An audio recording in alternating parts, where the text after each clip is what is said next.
Hi everyone, and welcome to Remaking Tomorrow, a series of conversations about the future of teaching and learning. I'm Ryan Radzeski, here with Greg Baer. We're the co-authors of When You Wonder, You're Learning, Mr. Rogers' Enduring Lessons for Raising Creative, Curious, Caring Kids. This is a podcast powered by Remake Learning, a network that ignites engaging, relevant, and equitable learning in support of young people navigating rapid social and technological change.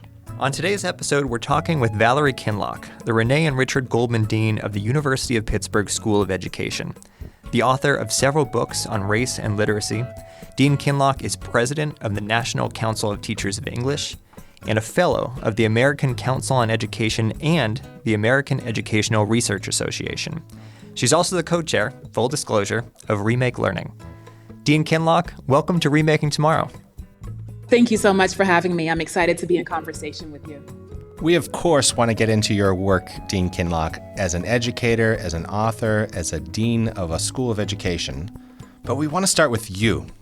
And it was something that you said in an interview a few years back. You said this about yourself: "I think deeply about family, and to do right by them is to do good work in the world and to always remember their struggles."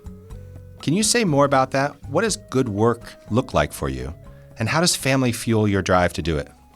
I do recall saying that when I made that comment, I was thinking about, and I continue to think about, the many different lives and literacies of people across the world who might not really have access to rich educational opportunities, just the types of environments in which I think people should be able to both survive and thrive in. And so I think deeply about family all the time. I am a first-generation college student from South Carolina. I have two older brothers. I have a mother who wanted to be an educator but didn't have opportunities provided to her. And I am from a father who was a truck driver and who did not complete high school for, various reasons, probably because it didn't cultivate who he was or wanted to become. I think deeply about how to ensure that I am always working in this world with their identities at the forefront of what I do and what I think about. But I also want to ensure that I'm doing right by other people who might not have access to the rich educational resources and opportunities that others have access to. So what does good work look like for me? A commitment to educational equity and justice. It means a commitment to ensuring that we redistribute and reallocate resources to the people, to the communities who need them the most in order for the work that they are already doing or want to do to happen in the world. And I think good work also looks like being in community and in right relation with other people to ensure that we have a radically inclusive structure by which people can breathe and create and design and remake the type of world that we should all live in. So you came to the University of Pittsburgh School of Education as dean 5 years ago in 2017. And before that, you spent 10 years at The Ohio State University. Can you tell us what attracted you to higher education as a vehicle for remaking learning? What is it that schools of education can do in bringing that commitment to equity and justice that you mentioned to other spaces of learning? I think I was really attracted to education. I wasn't necessarily attracted to higher education initially. I was attracted to sitting on the floor in a corner as a kid in Charleston, South Carolina, reading books. I was attracted to thinking differently about learning. I was always intrigued by the idea that one could use language and languages to convey feelings and emotions and expressions, but also to be able to innovate, to be able to create differently. I say all of that because first, I've been attracted to learning. Then I entered into higher education, and I see higher education as a space for remaking learning, not just because we have resources that allow people to think about teaching and learning, but we should have capacity to engage in this work with other people who are in higher education, but who are also within different types of communities. There is a really special role that schools of education can play and should play in making learning more equitable, engaging, and just. In my opinion, that role is to think about some of the purposes of higher education, of education generally, of public education specifically, and it is, in my opinion, to do what someone like Marian Wright Edelman tells us, to leave the world better than how we found it, to improve the living conditions with and for and because of other people. And schools of education sit on the precipice of being able to do that. We should be able to create partnerships with various communities, with various people. We should understand the intricate connections among children and their identities, families and their identities, and larger communities to include schools and universities. If we could understand those connections, then schools of education can really help to redefine how we exist in the world and how we center learning and teaching and engaging, being able to innovate with other people. I think that's the role schools of education should play. And that is also some of the reasons why I am highly attracted to learning, but also to higher education as a space for learning. So speaking of remaking learning, you've written that there is an imminent need for transformative initiatives that eradicate the educational inequities pervasive in our learning systems. Quote, in short, how we educate must change radically, and now. So from your perspective, are there transformative initiatives out there that are showing promise? When you look at the landscape, what are the possibilities that excite you the most? The first thing that comes to mind when I think about transformative initiatives that eradicate educational inequities that are so pervasive in our learning systems, I think of Remake Learning. And I know I'm biased because I am one of the co-chairs of Remake Learning. I think of how a network of people have gathered for 15 years, and probably before then, to really think about how to have a presence and how to convene and how to cultivate relationships that center kids and young people, and by extension, families and schools and communities. So I think that's a powerful initiative, and I rely on that initiative in order to think about how education must radically change, to be honest. I think there are lots of other initiatives. There are some here in the University of Pittsburgh School of Education. We have the Center for Urban Education, their Summer Educators Forum. We have the Office of Child Development and their Pride program, which says we need to start talking about racial identities with children from the time that they're here until they become adults and beyond. And so I think about those types of initiatives, and I think I'm left with the question of how do we build that type of capacity where we are able to have these transformative initiatives, but we bring these initiatives together and we are in conversations with each other across these various initiatives. And our goal is to educate differently, to teach and to learn differently. And if we could do that, and I think about the possibilities that should excite all of us. I think about how to encourage folks to think creatively and imaginatively about learning, about identities, about the promise of a better world, and how all of those things are possible if we can understand how to remake learning. We love the way that you and your colleagues present the mission of the School of Education at the University of Pittsburgh. In part, it reads, "We cultivate relationships. We forge engaged partnerships. We collaborate. We learn with and from communities." So can you talk about the role of communities and partnerships in remaking learning? There's so much research out there about the importance of engaging parents, families, caregivers, communities. How do you and the teachers and educators you're preparing go about building those relationships? And what do those relationships ultimately do for our learners? Thank you for acknowledging and recognizing the mission statement of our Pitt School of Education. It was a labor of love when I first came here, and working with and partnering with all of our colleagues in the School of Education at the university and even within communities to ask ourselves fundamental questions about what are your hopes and wishes, what are your dreams and desires, as we cultivate relationships, as we forge engaged partnerships. And so when I think about the role of communities and partnerships and remaking learning, fundamentally important to have communities centralized in the work that we do. And I think sometimes folks say, well, how can we engage with communities when we're supposed to be teaching our courses and pre-service teacher education? Those are the wrong questions. The questions that we need to be grappling with is how are we centering communities and partnerships in our pursuit of thinking about learning differently? How is it that we are really engaging with parents and families and communities and young people and educators insofar as building the types of relationships that will further nurture our identities as critically conscious learners, thinkers, and change agents. And for me, the mission vision of our School of Education allows us to think differently about the types of questions that we ask. There's a lot of research, particularly in language literacy and cultural studies, that talk about the importance of engaging different groups of people as we think deeply about learning and teaching differently. And there's also a part where we talk about communities in this statement, and we also say we innovate and agitate. Like we produce and pursue knowledge. We disrupt and transform in equitable educational structures. And in order to do those things, we are addressing how national, global, social, technological change impacts learning because we think, we dream, and we lead with integrity. If we are truly doing that work, then the role of communities and partnerships in remaking learning is crucial and should not be a question in how we do this work with other people. This is Greg Baer along with Ryan Rudzeski. We're talking with Valerie Kinloch, Dean of the University of Pittsburgh's School of Education and the co-chair of Remake Learning. So as Dean, you've been working to bring more educators, particularly Black educators, into the profession.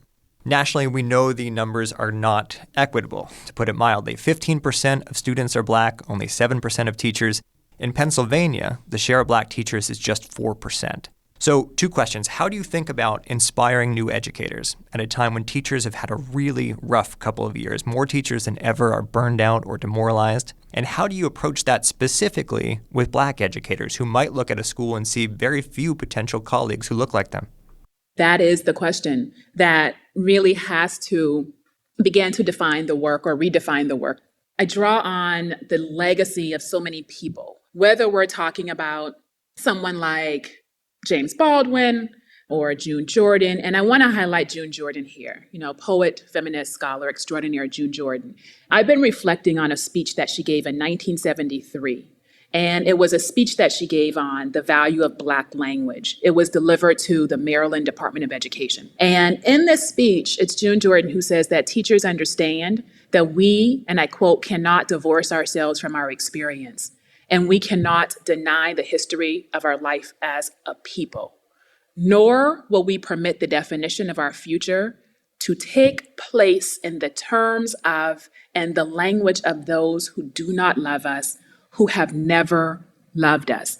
And I answer your question by turning to that particular speech that June Jordan gave in 1973, because we are at a time in which teachers are just under attack. And so how am I as a dean, hence as a human being, seeking to motivate more people into education, particularly Black people? And it's something that I have to do. It's something that we have to do. If we understand that we cannot, as June Jordan says, divorce ourselves from our experiences, and we cannot deny the history of our life as a people, and she's speaking about Black language.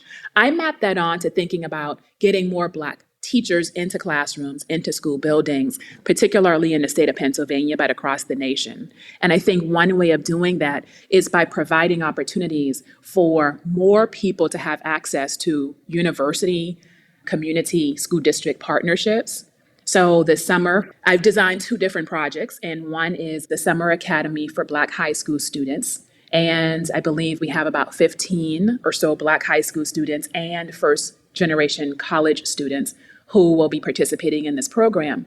But that second program is titled Genius, Joy, and Love, and it is for educators who want to deeply pursue equity, justice, and anti-racist teaching. It is for educators who understand that we have yet again a long way to go to ensure that this profession, which is teaching, is seen as admirable. It's not something we just get up and do. We've been trained to teach and to learn and to engage and to care for other people, even if we don't fully know who they are. And so that's what I want to do. I want to encourage folks to really think deeply about what it means to teach and to learn differently and how we have to take care of ourselves. We have to take a break. But as we do that work and we reflect on how we are feeling burned out and demoralized, we understand that education is for the public good. And we somehow tap into that possibility of engaging the public in order to do good in the world. And that's my hope. Dean Kinloch, you just mentioned this Academy for high school seniors as well as the programming for educators. And there are any sorts of names that you could have given to this. And forgive me, in higher education, it would typically have been the Academy for blah, blah, blah, right? But you've used 3 words: genius, joy, and love. Tell us about the significance of those words and how you've matched those words together to these 2 initiatives. Genius, joy, and love. I've been motivated by and encouraged and inspired by so many people. And one of my really, really good friends, Goldie Muhammad, one of her books is titled Cultivating Genius, and it's a framework for thinking about the historical and cultural literacies, practices, approaches for educating and working with Black students. So that genius piece, it comes from a longer history of me understanding the genius within my own family, even when the public didn't understand it. And then I mapped that onto what Goldie Muhammad writes about cultivating genius. That joy piece for me, we have to understand how joy has to be present and how we show up, how we are in community with other people, and how we seek to revolutionize and transform learning and teaching and engaging. And so that's the joy piece. And the love piece is, for so long, I've met people who have said to me that you don't have to love the people you teach.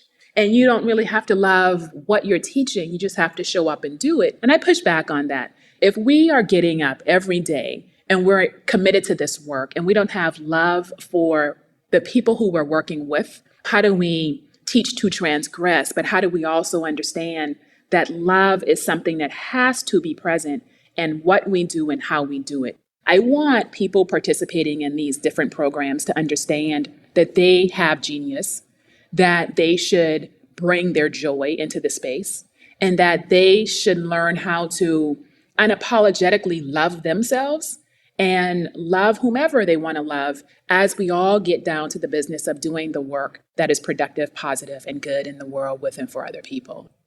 Dean Kinloch, you also launched the Pitt Ed Justice Collective, which is a 3-year working group at Pitt comprised of virtual events with a global reach, research on anti-racism and anti-racist teaching, study groups, and even more. Can you tell us a little bit about the collective to date? What are some of the projects and ideas that have come out of it, and where's it headed next? The Pitt Ed Justice Collective is something that I founded 2 years ago because of the unfortunate murder of Mr. George Floyd Jr., in addition to a lot of other unfortunate incidences and killings of Black and brown people happening across the nation and hence the world.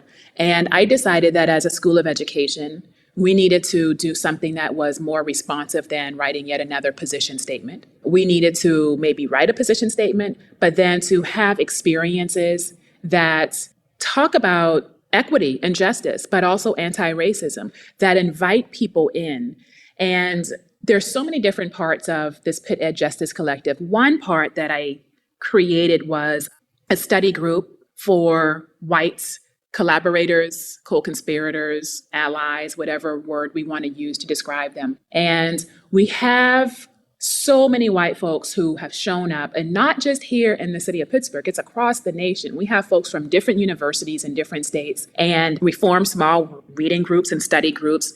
That has been so necessary as a way to say, we all have a responsibility in this work. It is work that requires their involvement, their attention, their knowledge, their care. Justice and equity cannot just be the work of Black people and other peoples of color. And I've been really excited to see how so many white folks have signed up over the last 2 years for these reading groups and have actually presented on them at different national conferences as well. And so where is it headed next?